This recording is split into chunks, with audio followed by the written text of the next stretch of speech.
So good afternoon, everybody. I guess we have a full room here. Welcome.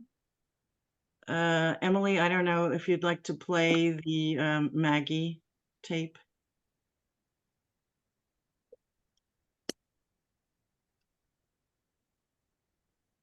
Sure. Just give me 1 second. Okay. So we are going to, in 1 minute, play a brief tape of our founder speaking, Maggie Kuhn. So hold your breath. Oh, I guess Maggie is gearing up. Well, I don't know, Emily, if it doesn't work, we can move on. I'm looking at the participant list. It's a very robust and Yeah. people who know what they're talking about. Well, I think we'll just move along because time is of the essence. I apologize. That's Sorry. okay. So anyway, good afternoon, everybody. Welcome, friends and supporters. This is our June 25th Transformation Tuesday. Thank you, everybody, for supporting the Gray Panthers movement, which was founded in 1970 by Maggie Kuhn, who we hope to see next month. We'll show you what she looked like. She sought to combat ageism and promote intergenerational contact, which we strive to do every month with this webinar series. Our webinars take place on the last Tuesday of the month, and all our webinars are recorded, this one included, and available on our website, which is graypanthersnyc.org. I'm Michelle Arnaud, current president, and today we're gathering to learn about the Master Plan for Aging for New York State. Currently, 5 states have already implemented master plans. Those states are California, Colorado, Massachusetts, Minnesota, and Texas. And maybe we can learn from their examples. In 2020, about 3.5 million New Yorkers were aged 65 and over, which was a 30% increase from a decade earlier, according to census information. And this number is growing larger every day, as we know. Responding to this figure, in November 2022, Governor Hochul issued an executive order to create a 10-year comprehensive plan to address the needs of this older adult population with the goal of making policy recommendations. The resulting Master Plan for Aging Council is set to issue a final report to the governor next year. According to the chair of the master plan, Adam Herbst, New York State is focused on identifying ways to assist New Yorkers so that we can afford the financial burden of long-term care. In this effort, he says that the plan intends to include a preventive approach to offer services to allow New Yorkers to age in place whenever possible. So to this end, the governor created 8 subcommittees with 32 working groups, and we're pleased to have representatives from some of the working groups with us today. So our panel includes Kristen McManus, who's Associate State Director of AARP, Legislative Analyst and Political Strategist, Ron Rowell, President of Rowell Resources, podcast host of 45 Forward, and super valuable board member of the Gray Panthers NYC, and Paul Nagel, Executive Director, Stonewall Community Development Corporation. We also have some brief recorded remarks from Senator Gillibrand and Assembly Member Ron Kim, who can't be with us because today's primary day. So please type your questions in the chat, and we'll try to allocate some time at the end of the session to answer them. So to begin, I hope we can hear from Senator Gillibrand. She also, please note that we originally expected to include a representative from Live On New York, and the senator refers to her in her remarks. So Emily, do we have the remarks from Senator Gillibrand? Sorry, I'm having a little bit of a technical glitch. I apologize for that. Of course, everything worked really well in the dress rehearsal. Right. Um, Sorry, for some reason it's not working. I am just working to download it right now. Um,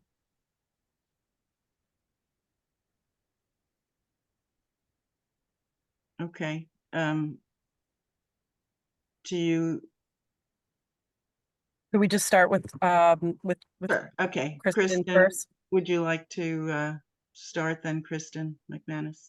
Thank you. Sure. Thanks. Great to see everybody.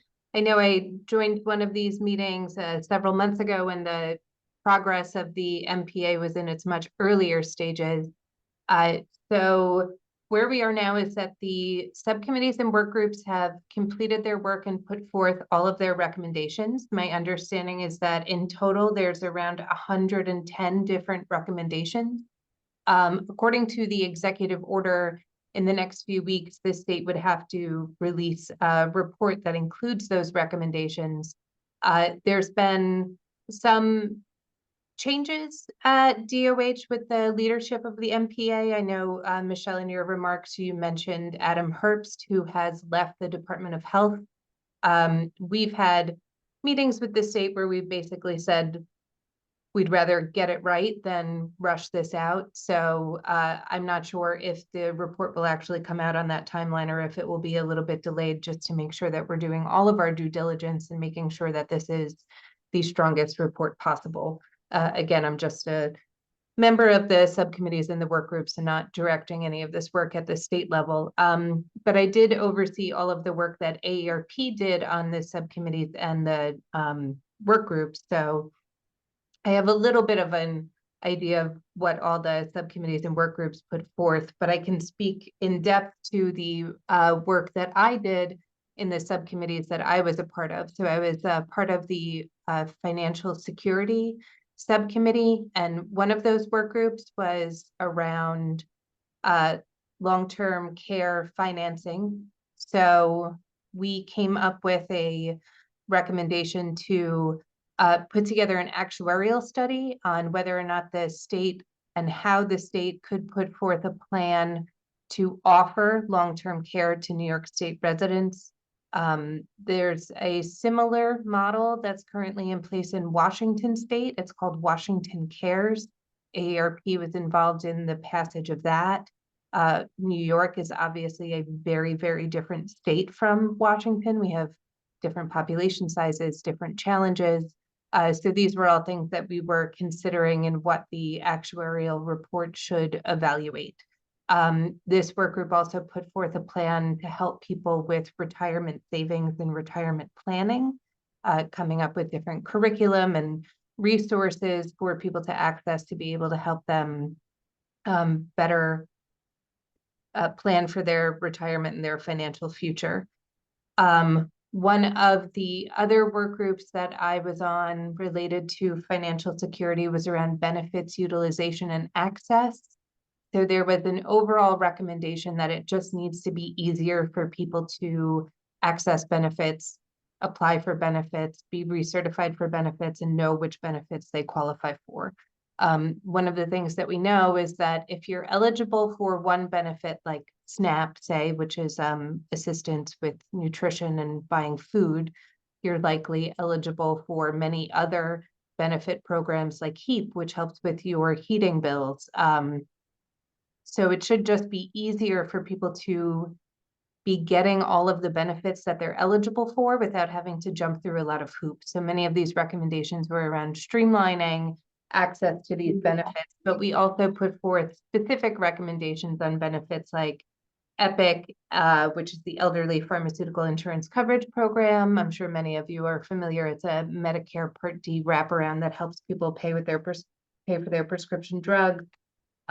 HEAP, which I mentioned before, which is HEAP funding for heating assistance, SNAP, the Supplemental Nutrition Program, MSP, the Medicare Savings Program. So specific recommendations on how to make the benefits and benefits utilization of those programs easier, but just overall how we can increase access to benefits. And like I said, I've been involved with AARP's work in many of the other subcommittees and work groups, so I don't want to eat up too much time here, but if there's questions about some of the other recommendations, I may be able to speak to them. But for now, I'll just take a pause here, see if there's questions, and pass it back to you, Michelle. Thanks, Kristen. Ron, would you like to pick up from where Kristen left off? Sure. Michelle, I wasn't sure if everyone is sort of familiar with how this whole project is structured, so I thought I would just take a minute just to review it, and I apologize if people already know this, but so as we mentioned, so this is a collaborative enterprise between the Department of Health and Department of Aging. It's been going for a while. People have been involved, and they're essentially, the participants are broken into 8 subcommittees. So the subcommittees were long-term services and support, long-term care services and support, home and community-based services, formal caregiving, informal caregiving, health and wellness, housing, community development and transportation, economic security, and then safety, security, and technology. I'm not sure if there was a separate one on ageism, but that was a theme that came across in many of the committees. So I was a member. So there are 8 work subcommittees, and then within those subcommittees, there were working groups. So I was part of the working group on community design. And just to give an example of what that involved, a lot of them involved similar to ARP's Age-Friendly Community Initiative, as well as general smart growth principles that the state has been very active in promoting. So what do we talk about? What do we recommend? I'll just give you an example of. So one of the recommendations was to basically reissue the New York State Age-Friendly Planning Grant Program, which that we had and then expired. So let's reissue that. It was a very effective program to provide resources for people interested in communities interested in smart growth. Then we noted that one of the things that came up was that in communities for older adults aging in community, there was a lack of connectivity between services and where people lived. So there was a recommendation to have a 5-year state-funded demonstration project to support a service coordinator or resident assistant in the more affordable housing properties with state funding. There were lots of interest in different aspects of age-friendly and smart growth implementation communities. So, but they come from all different directions. So we recommended creating a lead agency to be designated to be responsible for oversight of funding of community design and housing solutions. So sort of a one-door, policy. Wherever you came from, you could basically come in through this agency, and the agency would figure out, well, how to direct your inquiries and what resources there were, so that people weren't driven all over the state in terms of, a lot of these things involve a confluence of resources. And the last one I want to mention was that there is we have the state Department of Aging has a very robust NORC program, a naturally occurring retirement community program.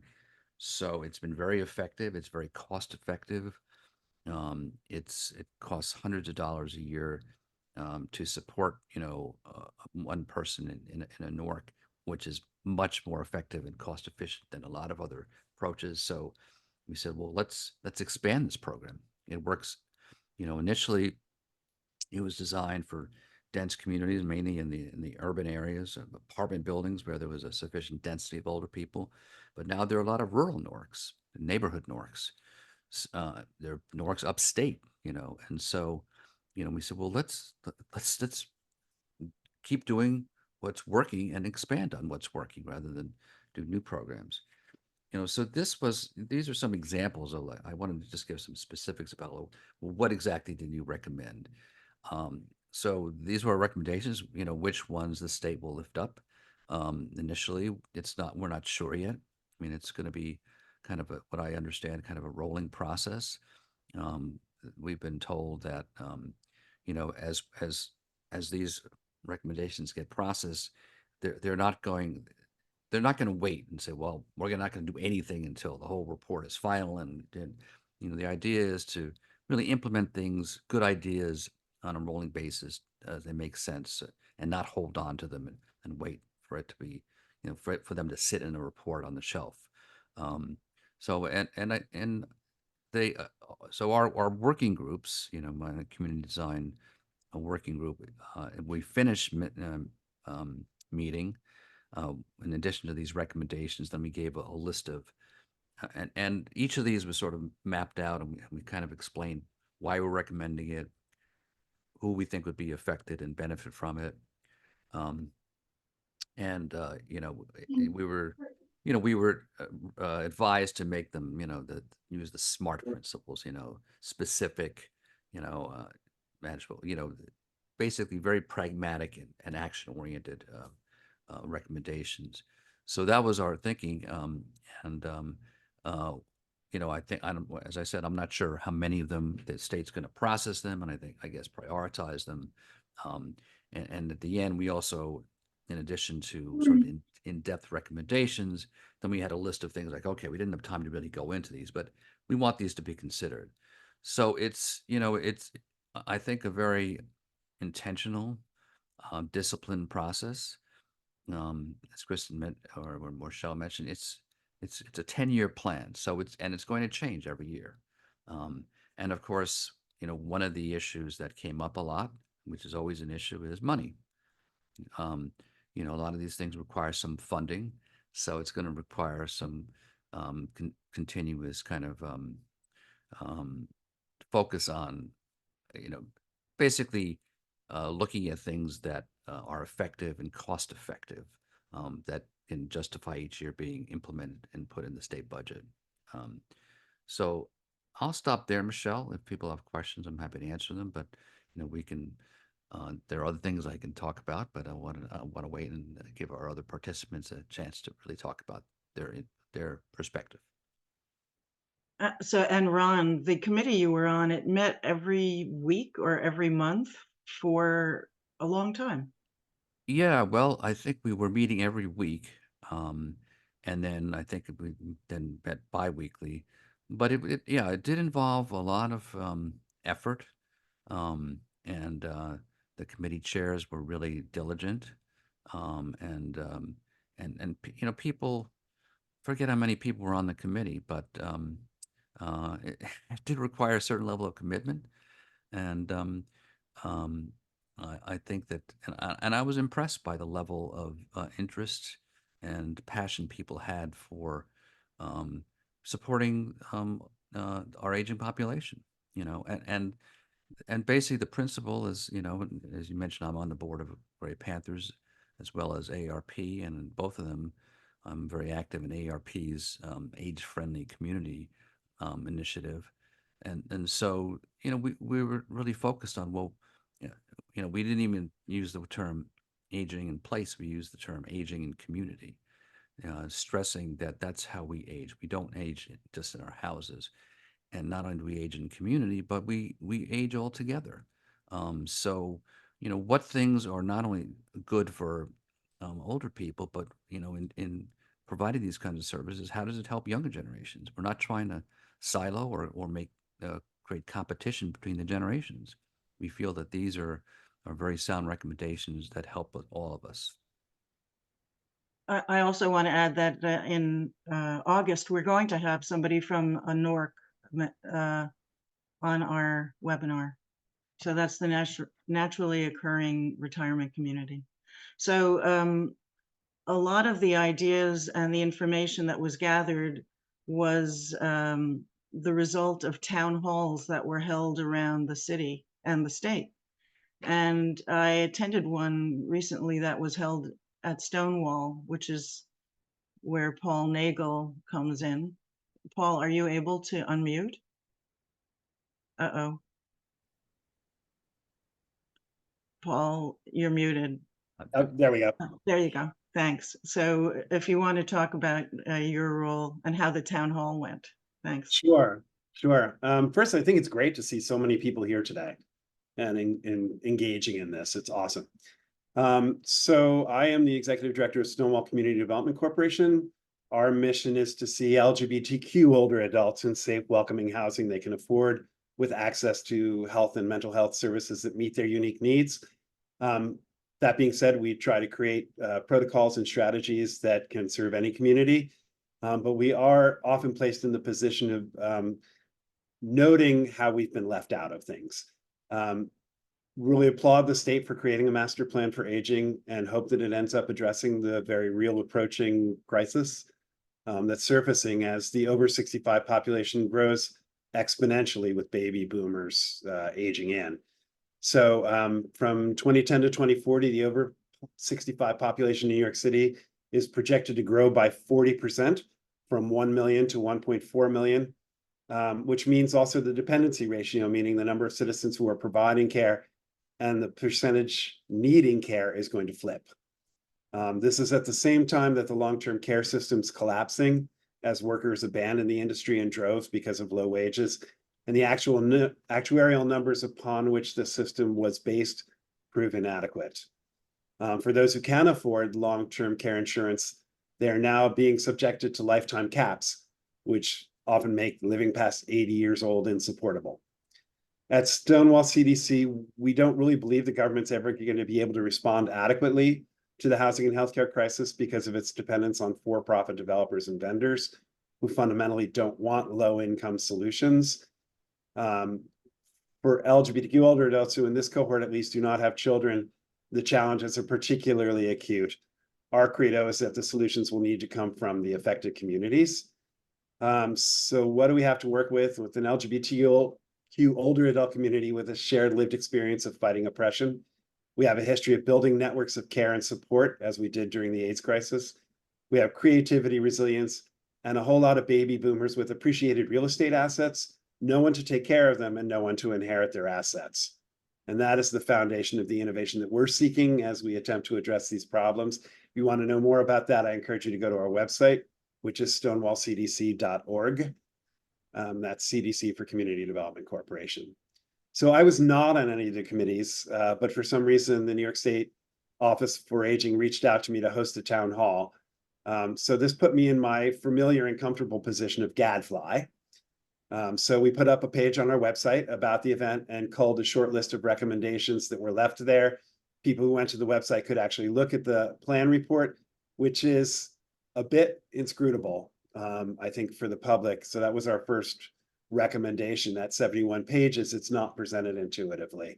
It spends a lot of time reporting on the methodology, and we feel like it should lead with the recommendations and have the methodology as an appendix. And also, there's a huge potential gap between policy directives and implementation. And that's always where the devil is, in the details of how you make these good ideas reality. So we had some recommendations that were left by folks who looked at the plan. And I'm just going to go into those quickly. We need to address the crisis with older gay men and meth, seniors and sexually transmitted diseases. Affordable housing in New York City isn't. Housing Connect is worthless was a comment that and that's the affordable housing lottery system in New York City. MLTCs are destroying care access for seniors, and this is the managed long-term care, which really is kind of an elephant in the room. This was the policy that Governor Cuomo put in place, where nonprofits who serve folks with long-term care aids have to go through an MLTC. These are large corporations that have wide discretion. They decide what the wage can be that the nonprofits can pay, and they've made the wages very low. So the nonprofits are losing home care attendants because they are actually forced to pay them less than they used to. And the MLTCs have no transparency. in terms of what they return to their shareholders, how much of the taxpayers' money is spent on actual care delivery and how much is spent on administration and returns to shareholders. So we really feel that whatever happens, that situation needs to be addressed. For us, the importance of early estate planning in the LGBTQ community is acute because it's not something that especially gay men want to think about. And it is something that they really need to be very careful about because of the external forces that can come into play when a crisis occurs. And then the other big elephant in the room for us is the aging budgets for both the city and the state, which are ridiculously low. And if something isn't done fundamentally about that, then a lot of these policies are not going to be able to be implemented. In New York City, we were at 1% of the budget for aging for a long time. That since 23 has gone down. Last year it was 0.44% of 1% of the budget. And this is just bad math. At the same time that the population is doubling, the budget to serve them is being cut in half. And that has to be addressed. We also very interested in aging in place or aging in community renovations to homes. A lot of what's happening with people being displaced has to do with their homes no longer being amenable to their physical situations. There's also the commercial pressure that's making the stock of affordable apartments disappear for normal folks. Dementia care was something that people were really concerned with. No one will hire me. And we've run into this, the idea that you can create a workforce development plan for older adults, but the dirty secret is no one's going to hire them. And there's really no way to prove that the reason they didn't get hired was because they were older. Transportation issues in New York City, the Access-a-Ride, while a great policy idea, our folks call it stress-a-ride. Because of the complications of actually getting around using it. And then affordable housing just kept coming up over and over again. So that was sort of how we approached it, was real life issues and whether the plan itself can anticipate these and whether there will be a political will and funding to actually implement them.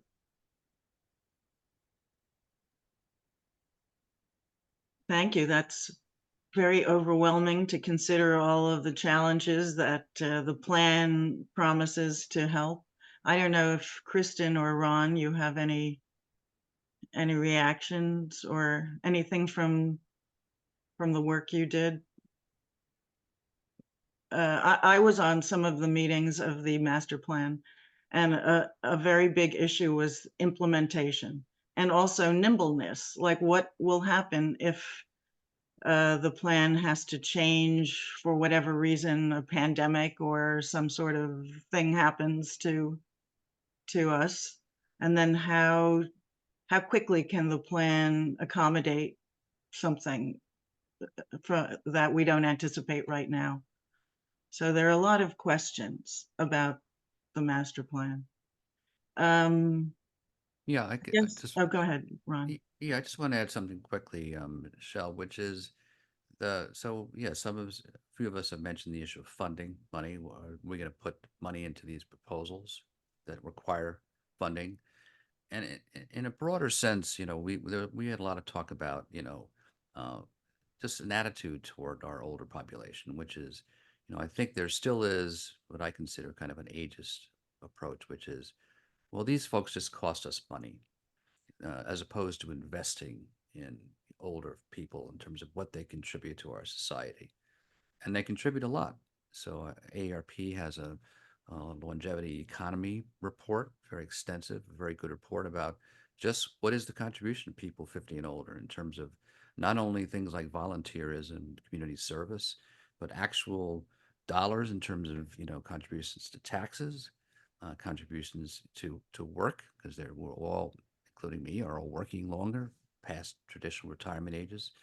So it does require a mind shift, you know, because what happens is a lot of these people, you know, as the, you know, the legislative sessions start, you know, people are saying, oh yeah, we'll do this. And then when it comes to crunch time, budget time, it's like, what happened to the funding?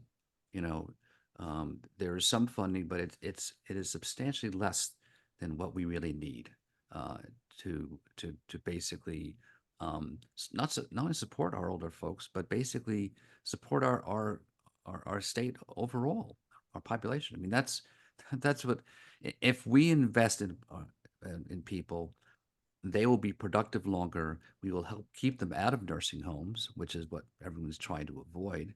Not that, I mean, nursing homes are essential. I'm not saying they're bad at all. I'm just saying that they're expensive and they do require substantial rethinking in the models of nursing homes. So, and people are working on that. There are many people working on changing the model.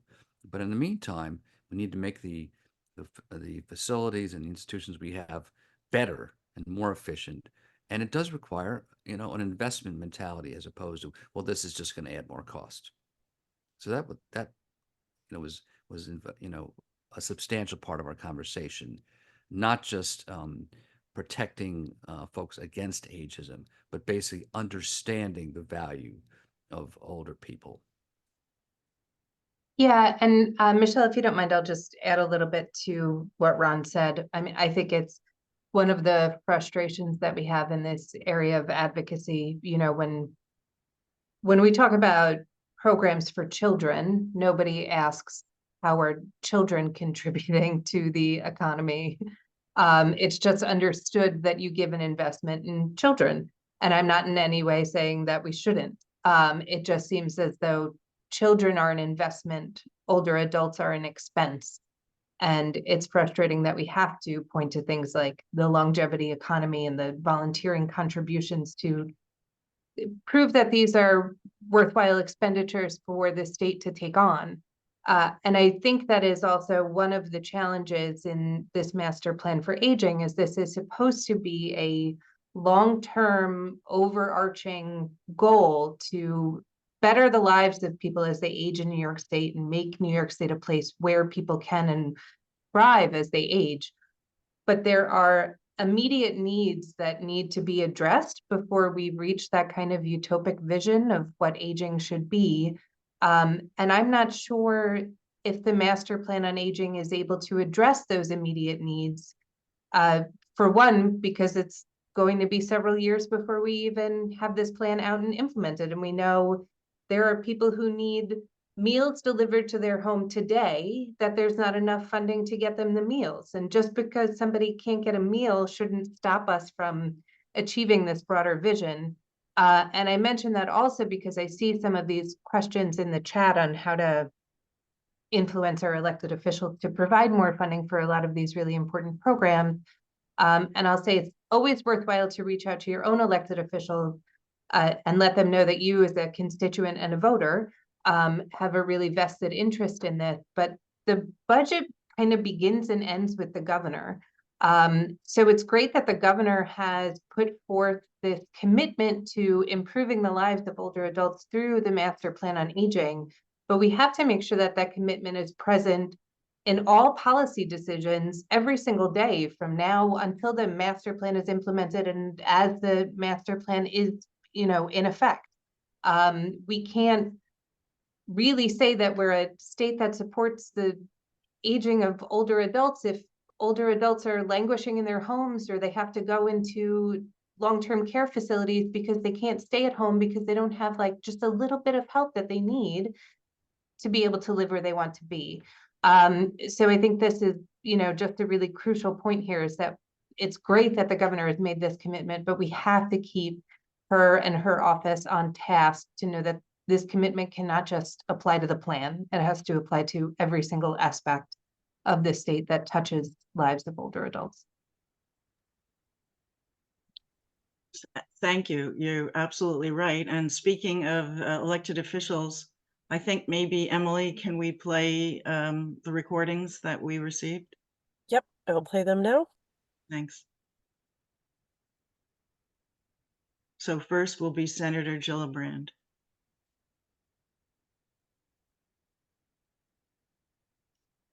Oops.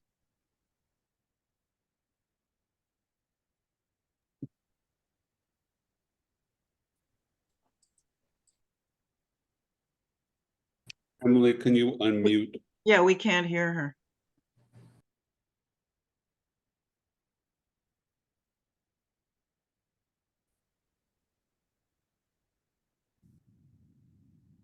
Good afternoon. I'm Senator Kirsten Gillibrand, and welcome to this webinar on my strategic plan on aging.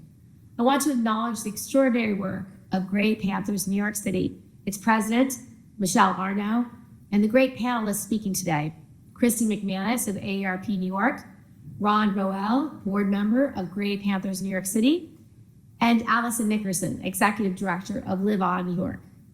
The work all of you do is essential, and it's exactly the kind of work I want to enhance and expand through my strategic plan for Aging Act. As the population of older Americans grow, it's critical that policymakers make sure people can live with dignity in the setting of their choice. I'm proud of how far we've come. We still have far to go. As we fight to reauthorize the Older Americans Act, I hope that your experience and progress can serve as an example for other advocates, policymakers, and states to follow. Thank you so much.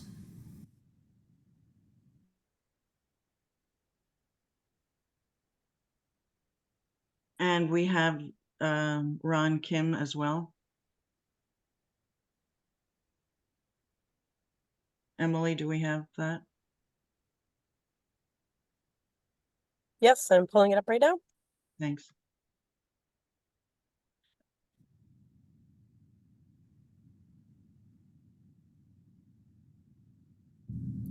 Hello, everyone. This is State Assembly Member Ron Kim, and I wish I could have joined you today on your Transformation Tuesdays. The Gray Panthers is an amazing organization that I participated in the past, and I look forward to meeting up with you again in the very near future. So coming out of COVID, we had a once in a lifetime opportunity to build a caring infrastructure based on our public sector. Unfortunately, it's painfully obvious to me now that our democratic system is incapable of building public solutions. Instead of activating municipal and state governments to get back into the business for caring for older adults, we would rather continue outsourcing everything to third parties and over-rely on private markets to solve our deepest problems. But I believe we can turn this around. I'm always willing to partner with any mayor, executive county, or governor who's willing to focus on administrative capacity building to take care of older adults. This off session, I will work to introduce the Long-Term Care Authority, LTCA, a state-backed public benefit corporation dedicated to financing the caring infrastructure for our local counties.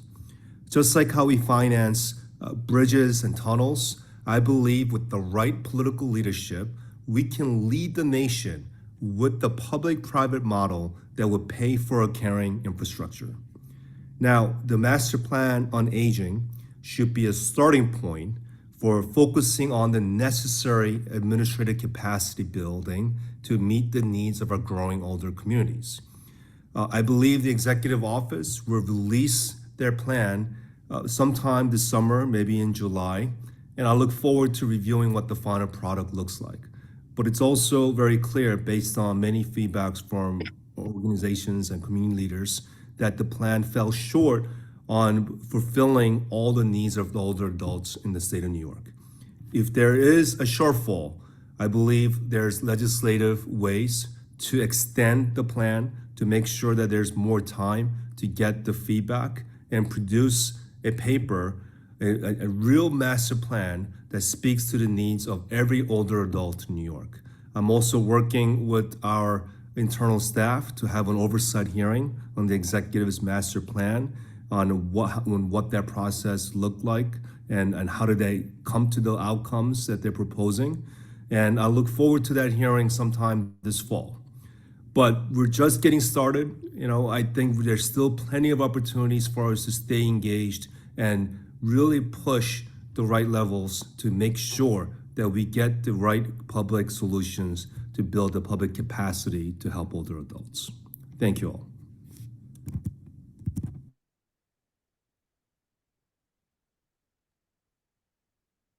So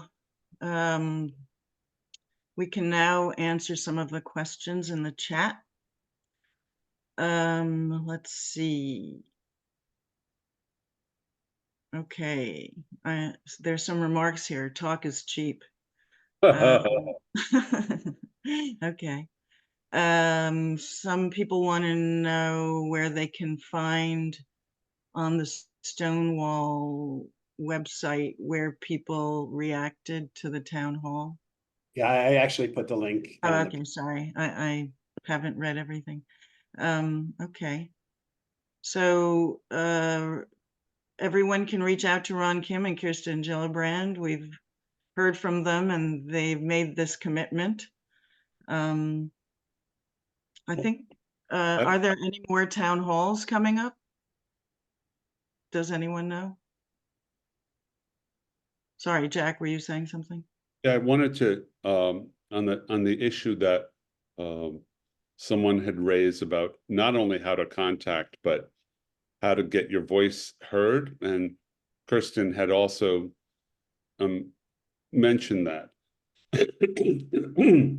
Excuse me.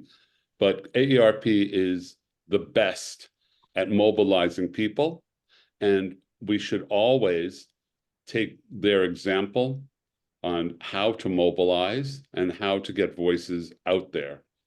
AARP is always the big boy in the room. And for people who are interested in supporting these issues, it is an uphill battle. At least the Master Plan on Aging offers some sort of a blueprint and a start. But for everybody, be angry and contact those who may have the purse strings. That is an important component of this. We are all very clear that the concerns of older people are not necessarily a top priority, even though a lot of lip service is paid. Maybe we could, together, we can change that tide. Thank you. Someone in Vermont. Actually, Vermont has already implemented the master plan, so you can probably reach out to your local elected official and find out more about what that entails. You know, Michelle, can I just be heard for a minute? Please. Yeah, Who's speaking? Jack, I thoroughly appreciate, Jack, your comment about supporting the senator and the assemblyman. I happen to be a constituent of Assemblymember Kim, and you can fool some of the people some of the time, but you cannot fool all of them all of the time. And today is the election, the Democratic Party primary in District 40 that he represents. He is running the tightest, closest race in the assembly statewide. The last election cycle, he barely eked it out with 300 votes. Ladies and gentlemen, you can keep kicking the can down the road, but it's going to kick you back in the buttock at some point. I submit there's a clear and present reason why his constituents are not voting for him, are not stepping up, and are not embracing whatever he's trickling down to them. It is poppycock, in my opinion. And again, I repeat, the numbers don't lie. It will be a miracle if he is reelected. Of course, he has the power of incumbency, which can never be under-diminished. But still, with that said, he may not be the elected official in the next cycle. So please, Jack, bear that in mind. Yes, Ms. Scanlon, yeah, you're right. And I'm hoping that you will have voted in the primary since you're one of his constituency. You got that right, brother. Done deal. So we also, we have a remark here from Sharon Wallace. Sharon says the ombudsman, where she is in New York State, have more volunteers than full-timers. And there's too much. They're overwhelmed. As for CNAs, they are burned out. Well, yes, that seems to be across the nation. I don't know, Sharon, would you like to speak for yourself? Or should I continue to read what you wrote? That you belong to a resident council? Anyway, I guess there's quite a lot here. Yeah, I'm sorry about that. Yeah. Where do I start? I've been living in this nursing home for a little over 9.5 years. Jack, you know me. I've been on the Green Panthers, I think, what, 3 years now? The Ombudsman, I love dearly. You got me involved with them too. I've been trying to get a hold of my Ombudsman now for the past 3 weeks. I haven't been able to contact her. The volunteer I saw was, I think, 2 weeks ago, but I've been in and out of the hospital lately.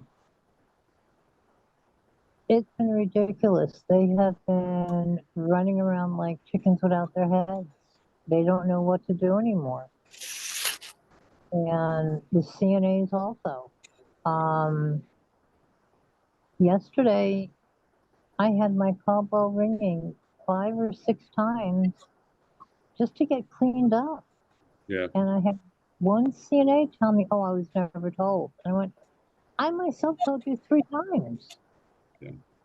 So don't This is- tell me you weren't told." Right. Sharon, I what you're referring to and your real life experience is A, what we're trying to address, and B, what the master plan is hoping to address part of it.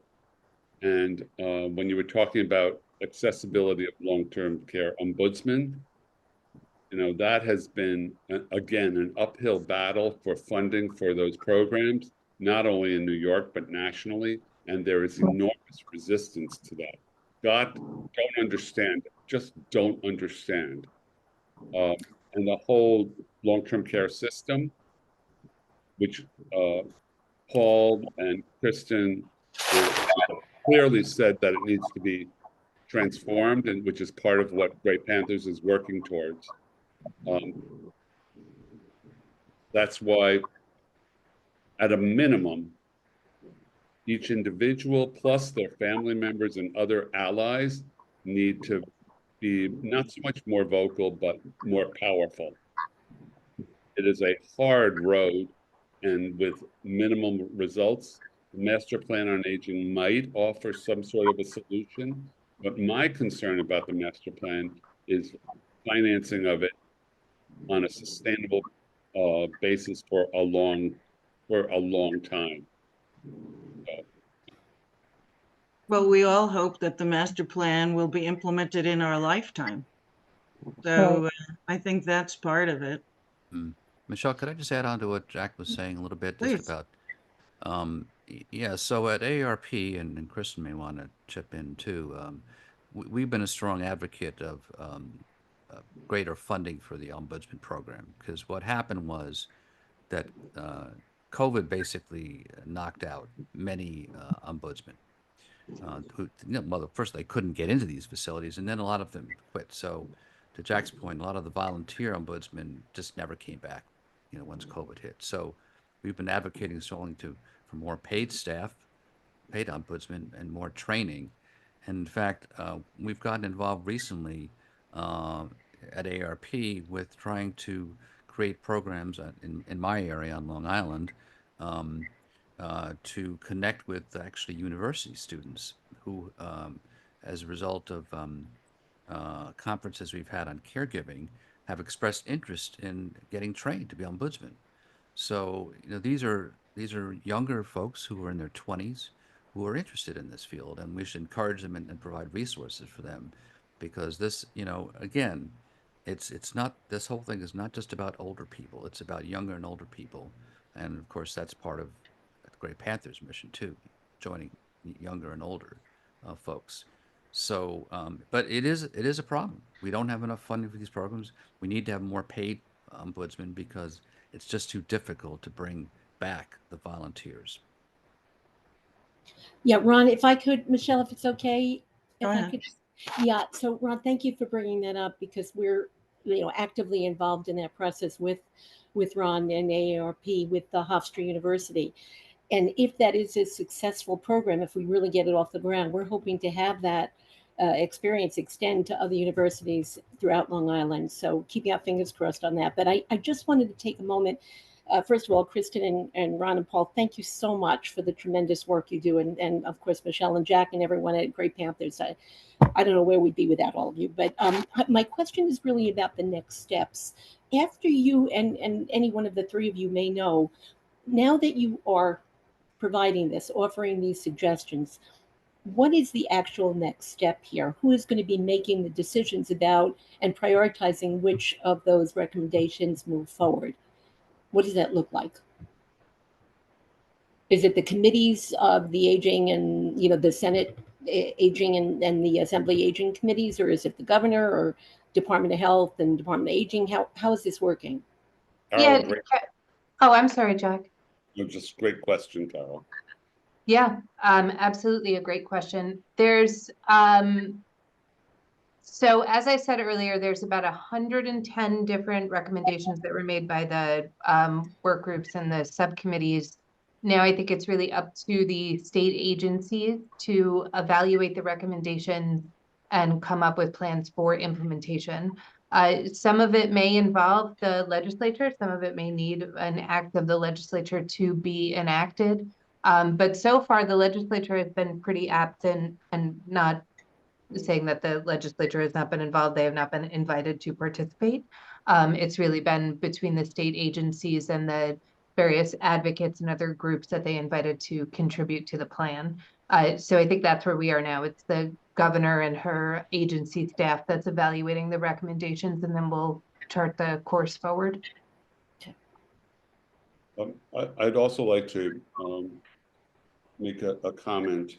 Michelle and I had been on one of the summary webinars on summary of the various committees. One of the approaches that may be a little bit less cost intensive would be with something that Nancy Miller had suggested, which is about partnerships, using existing agencies and programs to work together better to accomplish whatever the recommendations may be. Of course, that's a very time intensive and has to be carefully thought through, but that is one aspect of implementation. Some of it needs money, like a long-term care ombudsman program, for instance, can't be all volunteer, as Ron properly noted.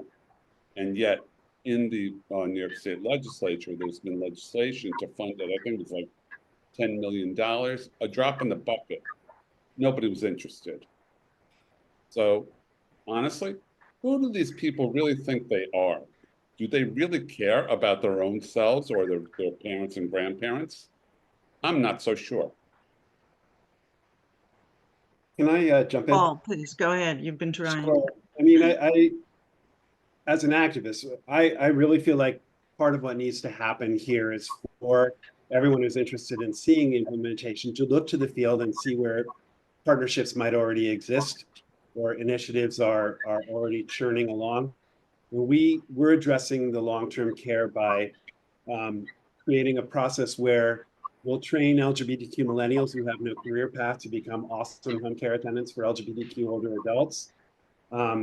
And then for LGBTQ older adults who don't have caregivers, there's potential to donate either their home or a portion of the equity in their home to be able to live on a tax annuity until they pass, to access our awesome home care, and to know that when they pass, their home is passing into a community properties portfolio that's going to be owned and operated by the community in perpetual affordability. And at the same time, we're offering the LGBTQ millennials the chance not only to make better than usual pay, but also if they stay with the program long enough, to be able to vest shares in the equity that the community property portfolio is generating. And that's a community generated funding source. And it's actually not seeking any government money right now, but with, having wheels greased where we need to be able to understand licensing and that kind of stuff. There's a model out there that is ready to be self-sufficient with just a little bit of interaction with the establishment and the government authorities.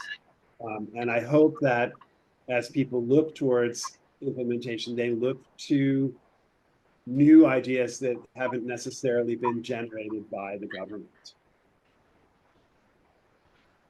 Well, Paul, I hope that we can consider you a partner of the Gray Panthers, and starting right now, thank you. And are there any more questions? We're kind of at the end of the hour. Robert has a question. Okay, go ahead. Robert Brent. Robert, are you here? He has a question in the chat, Michelle, about I live in the Bronx sorry. and have been waiting for a year and a half for training for the volunteer ombudsman program. Does the program still exist? I don't know. We don't have the answer to that, but we can find it. And I think Robert Brent is an active Gray Panther, so we know how to get in touch with him. Oh, yeah. Oh, Michelle, yeah. I'm not positive, but it probably does exist, but I think they're having trouble getting people to sign up. I think Sure. that's to Jack's point. You can't just rely on, it requires training. Yes. And that's why, as Carol mentioned, we're trying to enlist students who are willing to take on this task. Oh, there's Robert. Hello, yes, I've been waiting a year and a half. I keep phoning up. They never call back. They say going to call back within 24 hours. They never do. Supposed to be training in July, they say, but no start date, no location.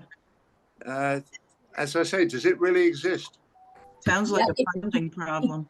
Yeah, no, it does exist. I think if you have information that you can pass on, we've been talking with the person who heads the state office there, and we can certainly ask them to follow up on it if you'd like. Ron, maybe you can pass on that and get his information, and we can talk to them the next time we have our meeting, just to make sure the connection is made. So you're talking about Paula Goodcheer? Say that again.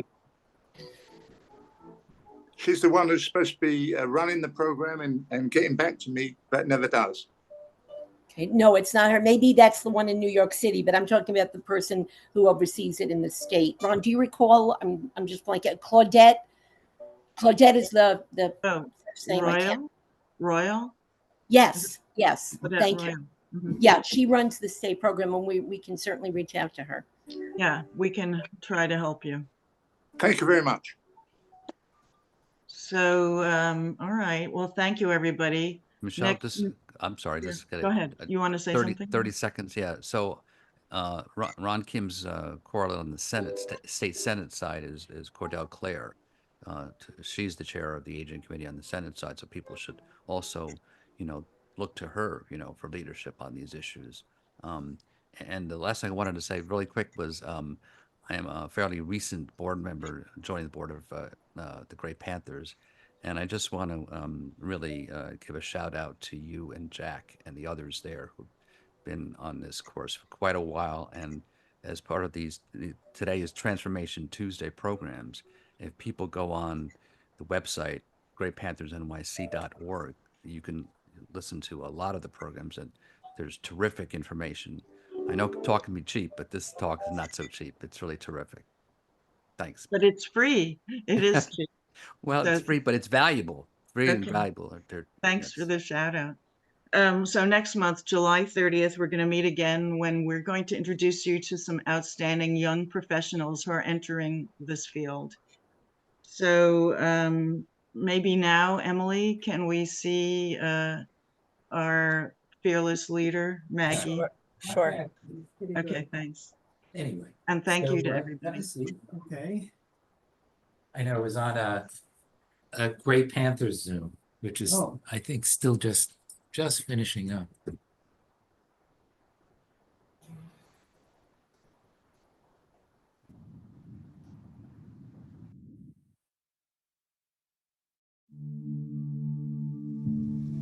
Gerontophobic is the illogical, unreasonable fear of old people and of getting old. And we have an epidemic of it. Maggie Kuhn, co-founder of the Gray Panthers and one of the great leaders and spokespersons of our time, is making a unique contribution to American society. She is challenging age-related prejudice and generating national support for the needs inherent in the aging process, from the United States Senate to the American Medical Association. With her extraordinary energy and insight, Maggie Kuhn portrays the admirable spirit, commitment, and new image of aging in America. Our focus is not on old folks' issues. We're not a gray lobby. We're not working for the special interests of old people. We're working for the special interests of people. Humanizing, hopefully, and healing our society of its divisions.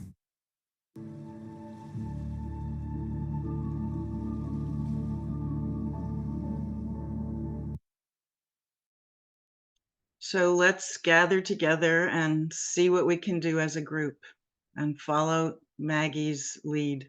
So thanks, everybody. See you next time. Thank you.